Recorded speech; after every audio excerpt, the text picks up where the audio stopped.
আসসালামু আলাইকুম রহমতুল্লাহি ওবরকাতুহু। সম্মানিত দর্শক, ফেব্রুয়ারি মাসের 16 তারিখে এই ভিডিওটি করছি। আশা করা যাচ্ছে বা সংবাদ শোনা যাচ্ছে যে আর 2 দিন পরে অর্থাৎ 18 তারিখে সরকার শপথ নেবে, নতুন সরকার। পুরনো সরকার বিদায় নেবে আর সংসদ গঠিত হবে একই দিন, মন্ত্রিপরিষদ সহ। আজকের দিনের খবর হলো যে আজকের এই দিনটিতে সম্ভাব্য প্রধানমন্ত্রী জনাব তারেক রহমান তার উদারতার যে বাতি, সেই বাতি প্রজ্বলিত করে তিনি আমিরে চরমোনাই বা শায়েখে চরমোনাই পীর সাহেব যিনি আসেন, তার দরবারে যাচ্ছেন দেখা করার জন্য। এর আগে তিনি আমিরে জামাত ডক্টর শফিকুর রহমান সাহেবের সঙ্গে দেখা করেছেন এবং এনসিপির সভাপতি জনাব নাহিদ ইসলামের বাসায় গিয়ে সাক্ষাৎ করে এসেছেন।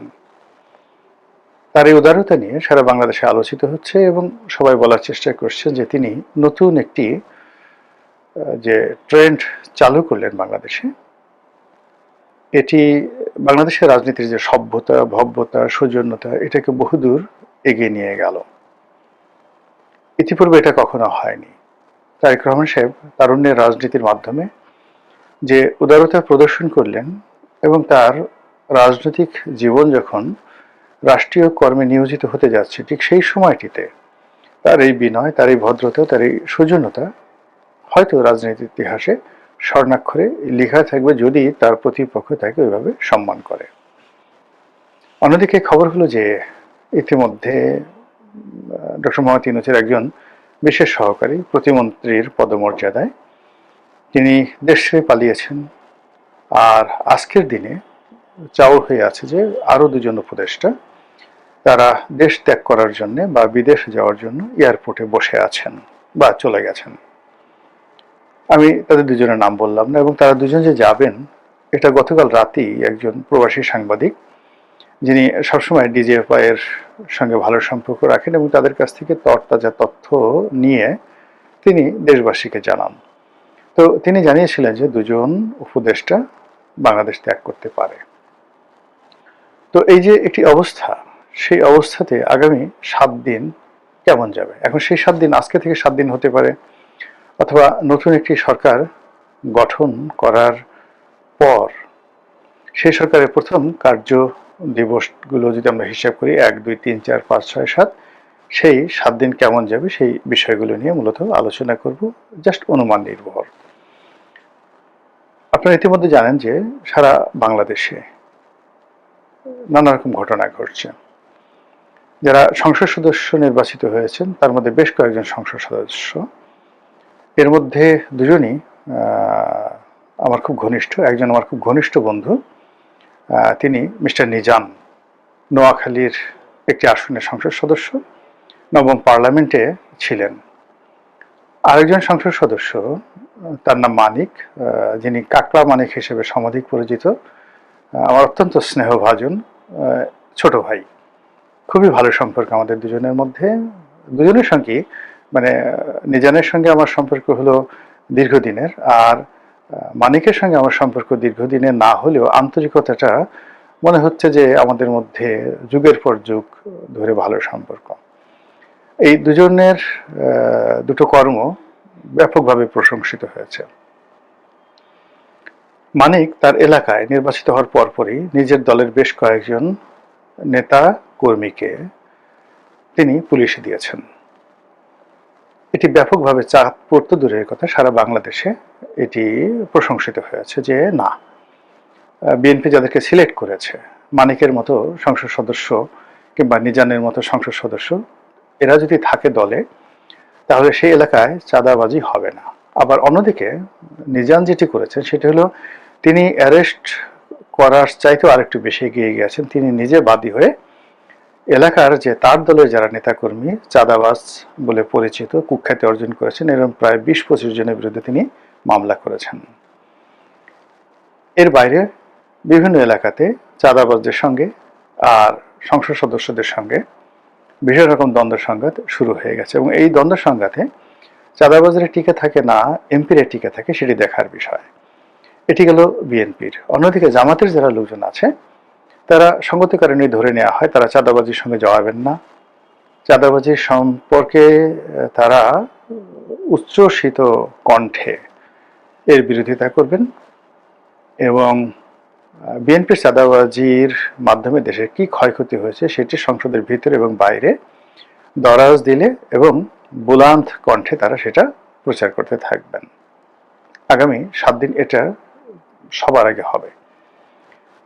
পুলিশের মধ্যে, আমলাতন্ত্রের মধ্যে যারা যাকে বলা হয় অতি উৎসাহী, তারা দৌড়াদৌড়ি করবেন পল্টন অফিসে, বিএনপি নেতাদের বাসায়, এমনকি তারেক রহমান সাহেবের বাসায়। ইতিমধ্যে আমরা জানি যে একজন পুলিশ কর্মকর্তা বেশ আলোচিত গত 17 মাসে, তার নাম মিস্টার মাসুদ। তো মাসুদ হলো সেই ঢাকার একটি জোন, পুলিশের একটি জোন, সেটি দক্ষিণ, সম্ভবত মেট্রোপলিটন পুলিশ কমিশনার, উপকমিশনার দক্ষিণ, সাউথ। এটা খুব গুরুত্বপূর্ণ একটি এলাকা। এই এলাকায় ঢাকা বিশ্ববিদ্যালয়, এই এলাকায় শাহবাগ প্রেস ক্লাব। তো এই যে মাসুদ, তিনি এই গত 17 মাসে তার বিভিন্ন অ্যাকশন কর্মকাণ্ডের জন্য পরিচিত। অনেকে তাকে তুলনা করার চেষ্টা করছেন যে আওয়ামী লীগ জমানাতে হারুন ছিল যেভাবে প্রভাবশালী, বেপরোয়া, তারপর বিএনপি জমানাতে কোহিনুর যেভাবে বেপরোয়া ছিল, সাহসী ছিল, তারপর আরও একজন ছিলেন খান সাইদ হাসান। ঠিক এখন মাসুদ যে পদে আছেন, যে চেয়ারে আছেন, ঠিক এই জায়গাটাতেই খান সাইদ হাসান ছিলেন বিগত বিএনপির জমানাতে। এবং যখন সেই 21শে আগস্টের গ্রেনেড হামলা হয়েছিল, সেই গ্রেনেড হামলার সময়টিতে এই মাসুদ যে দায়িত্বে আছে, ঠিক এই দায়িত্বে ছিল খান সাইদ। তো সেই জায়গাতে এখন মাসুদ বসে আছেন লম্বা চূড়া। এখনো পর্যন্ত তার বিরুদ্ধে কোনো দুর্নীতির অভিযোগ আসেনি, অনিয়মের অভিযোগ আসেনি, এবং এখনো পর্যন্ত যেটি হলো সেটি হলো তিনি তার পেশাদারিত্ব এবং পরিস্থিতি মোকাবেলা করার জন্য যতটা কঠোর হওয়া দরকার, সঙ্গে সঙ্গে যতটা নরম হওয়া দরকার, দুটো জিনিসের সমন্বয় তিনি করে যাচ্ছেন একজন আলোচিত পুলিশ কর্তা হিসেবে।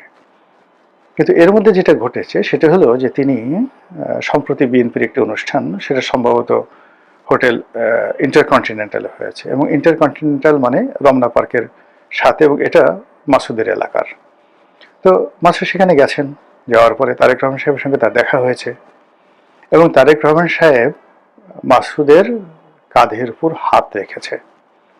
এটা তারেক রহমান সাহেবের জন্য একটু কষ্ট হয়েছে এই কারণ হলো তারেক রহমান সাহেবের উচ্চতা আমার চেয়ে ছোট, সর্বোচ্চ তিনি 5 ফিট 5 ইঞ্চি লম্বা, আমি 5 ফিট 7 ইঞ্চি লম্বা, আর মাসুদ প্রায় 6 ফিট লম্বা বা 6 ফিটের বেশি হতে পারে। তো সেক্ষেত্রে তারেক রহমান সাহেবকে মাসুদের ঘাড়ে হাত রাখার জন্য তাকে মাথা উঁচু করতে হয়েছে, হাতও উঁচু করতে হয়েছে। তো এটা নিয়ে বেশ প্রতিক্রিয়া হচ্ছে। মাসুদের মর্যাদা নিঃসন্দেহে বেড়ে যাবে, এবং দেশের ভবিষ্যৎ প্রধানমন্ত্রী তার ঘাড়ে হাত রেখেছেন, তাকে আর কে ঠেকাতে পারে। খান সাইদের অবস্থা একই অবস্থা হয়েছিল। খান সাইদ সেই মাসুদের এই পদে আসার আগে বা পরে বগুড়ার ডিসি ছিলেন। তো তারেক রহমান সাহেবের সঙ্গে তার ভালো সম্পর্ক ছিল, এবং সেই সম্পর্কের কারণে তার জীবন তেনা তেনা হয়ে গিয়েছিল। তিনি 21শে আগস্ট গ্রেনেড হামলা মামলার আসামি হয়েছিলেন, জেলে গেছেন, সাজাপ্রাপ্ত হয়েছেন, পরিবার পরিজন সব মিলিয়ে তছনছ হয়ে গেছে। যেভাবে ধরুন শেখ হাসিনা মানে ঘাড়ে হাত রেখেছেন কিনা জানি না, তবে হারুনকে স্নেহ করতেন, বিপ্লবকে স্নেহ করতেন, বেনজির সাহেবকে খুব স্নেহ করতেন। তো এর ফলে তাদের জীবন কি পরিমাণ তেনা তেনা হয়ে গেছে সেটা বলার মতো নয়। আমি কিন্তু তাদের দুর্নীতি, ভালো মানুষই নিয়ে বলছি না, শুধু বলছি যে ক্ষমতার কেন্দ্রে যারা থাকেন তাদের সঙ্গে অন্যান্য মানুষের যে সম্পর্ক, এই সম্পর্কের কারণে ভীষণ রকম একটা প্রবলেম হয়। যেমন ধরুন আমি খুব সাধারণ অখ্যাত একজন মানুষ, এখন এই অখ্যাত একজন মানুষের সঙ্গে হঠাৎ যদি লোকজন দেখেন যে তারেক রহমান সাহেব আমার বাসায় গেছেন, আমার গায়ে হাত রেখেছেন, বা আমার প্রতি একটু অতিরিক্ত আকর্ষণ দেখিয়েছেন, আমিরে জামাত আমার বাসায় গেছেন, আমার সঙ্গে একটু ভাবসাব দেখিয়েছেন। পীরে চরমোনাই তিনিও এরকম করেছেন, পেপারে আসলো। আপনি বিশ্বাস করেন এই ফুলের তোড়া নিয়ে বহু মানুষ আমার এই অফিসে চলে আসবে, আর কিছু হোক বা না হোক তারপরে হয়তো তারা আমাকে দ্বিতীয়বার জিজ্ঞাসা করবে না, তারপরে তারা আমার নামটা হয়তো মনে রাখবে না, তারা হয়তো জানেও না যে গোলাম মোল্লা রানীকে। যে কোনো কারণে তাদের মনে হলো হাত, আমার কার্ডটা দেখে তাদের মনে হলো একটু লোকটার কাঁধে হাত দিই, এতে কিন্তু আমার সর্বনাশ, ওটা আমার জন্য কেয়ামত হয়ে যাবে। তো এটা হলো ক্ষমতাধরদের যে চালচলন, সেই চালচলনের একটা উদাহরণ। সেক্ষেত্রে যারা ক্ষমতাধর লোক, তাদেরই দায়িত্ব যে কার সঙ্গে হ্যান্ডশেক করবেন, কার মাথায় হাত বুলাবেন, কার ঘাড়ের উপর হাত রাখবেন, এবং কার বাসায় যাবেন কিংবা কার বাসায় যাবেন না। কিন্তু যাকে তারা একবার কাছে রাখবেন তারও যেভাবে জীবন তেনা তেনা হয়ে যাবে, আর তারা যদি কাউকে দূরে ঠেলে দেন বা ওই পবিত্র জবান দিয়ে কারো বিরুদ্ধে একটা টু শব্দ করেন, তাহলেই তার জীবন কিন্তু শেষ। তো এই যে সামনে যে সময়গুলো আসছে, এই সময়টিতে বিএনপির যারা শীর্ষ নেতৃবৃন্দ রয়েছেন, মন্ত্রী পরিষদে যারা সদস্য হবেন, তারপর স্বয়ং তারেক রহমান সাহেব যাদের মাথায় হাত বুলাবেন, যাদেরকে কাছে ডেকে নেবেন, বা যে সমস্ত লোক এখানে দৌড়াদৌড়ি করবে, তাদেরকে কেন্দ্র করে যাকে বলা হয় সচিবালয়ের ভিতরে বাইরে জনারণ্যে যে রসায়ন তৈরি হবে, এর ফলে অনেক বড় বড় ব্যবসা বাণিজ্য শুরু হয়ে যাবে এবং অনেক সৃষ্টি ও অনাসৃষ্টি তৈরি হয়ে যাবে অতীতের মতন করে। এই গেল প্রথম কাজ। দ্বিতীয় যে সমস্যাটা বলবো সেটা হলো যে এখনো পর্যন্ত যেহেতু শপথ হয়নি, শপথ যদি একদিন পিছিয়ে যায়, দুদিন পিছিয়ে যায়, সেটা কেমন হবে? আবার আলেরিয়া সাহেব যেভাবে বলেছেন যে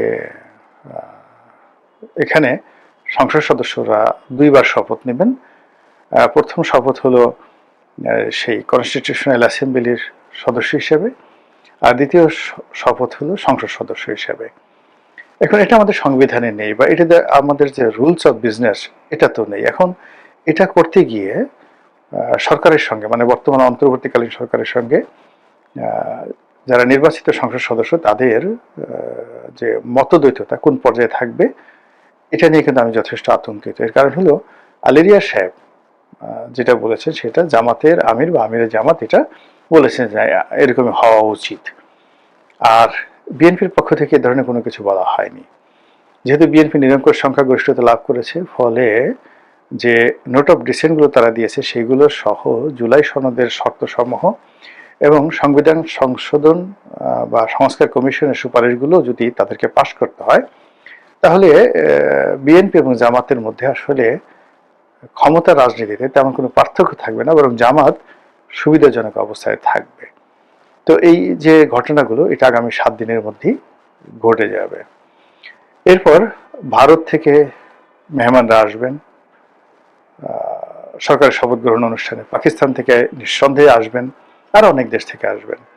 তো তাদের সঙ্গে নতুন সরকার প্রধানের আলাপ আলোচনা, তাদের প্রোটোকল, এগুলো নিয়ে দূতাবাসগুলোতে ব্যাপক আলাপ আলোচনা হবে। তারপর কতগুলো গুরুত্বপূর্ণ পদ ইতিমধ্যে আপনারা জানেন যে খবর ছড়িয়ে পড়েছে, পুলিশের আইজি পদত্যাগ করার ইচ্ছা প্রকাশ করেছেন। Metropolitan police commissioner Dhaka, Chittagong metropolitan police commissioner, এই পদ পদবিগুলোতে কি হয় এটা নিয়ে সবাই টেনশনে আছেন। সম্ভবত পরিবর্তন আসবে, আইজি সাহেব এই পদে পরিবর্তন আসবে, বঙ্গভবনে পরিবর্তন আসবে, তারপর আরো অনেক কিছু, আরো অনেক কিছু, মানে ব্যাংক বিমা থেকে শুরু করে সব জায়গাতে ডিরেক্টর বোর্ড গঠন হবে। এই 7 দিনের মধ্যেই যে তোলপাড় শুরু হয়ে যাবে, সরকার গঠনের 7 দিনের মধ্যে যে তোলপাড় শুরু হয়ে যাবে, তাতে করে ব্যাংক পাড়া, শেয়ার মার্কেট, বিমা পাড়া, এরপরে সরকারের যে গুরুত্বপূর্ণ পদ পদবিগুলো আছে, যেমন জাতীয় রাজস্ব বোর্ডের চেয়ারম্যান, বাংলাদেশ ব্যাংকের গভর্নর, তারপর সংস্থাপন সচিব তো হয়ে সংস্থাপন সচিব, স্বরাষ্ট্র সচিব, এই পদগুলো নিয়ে যেভাবে আলাপ আলোচনা হবে বা নিয়োগ হবে এখানে, তদ্রুপ দেশের বিশ্ববিদ্যালয়গুলোতে যে ভাইস চ্যান্সেলর, এখানেও সম্ভবত একটা ব্যাপক পরিবর্তন আসবে। এবং প্রথম 7 দিনের মধ্যেই তাদেরকে ইউনিয়ন পরিষদ নির্বাচন, পৌরসভা নির্বাচন, সিটি কর্পোরেশন নির্বাচন, এই নির্বাচনের ব্যাপারে সিদ্ধান্ত গ্রহণ করতে হবে। তো সব মিলিয়ে প্রথম যে সরকারের যে 7 দিন, এই 7 দিনের মানে প্রতিটি সেকেন্ড সরকারের জন্য একটা অ্যাসিড টেস্ট হবে। আর এই অ্যাসিড টেস্টে যদি পান থেকে চুন খসে, তাহলে অ্যাসিডে কি হয়? সারা শরীর ঝলসে যায়। সরকারের ভুল হলে তারও অঙ্গহানি হবে, অঙ্গ ঝলসে যাবে এবং প্রতিপক্ষ তারা আরো শক্তিশালী হয়ে পড়বে। মহান আল্লাহ আমাদের সবাইকে হেদায়েত দান করুন এবং হেফাজত করুন। আসসালামু আলাইকুম ওয়া রাহমাতুল্লাহি ওয়া বারাকাতুহু।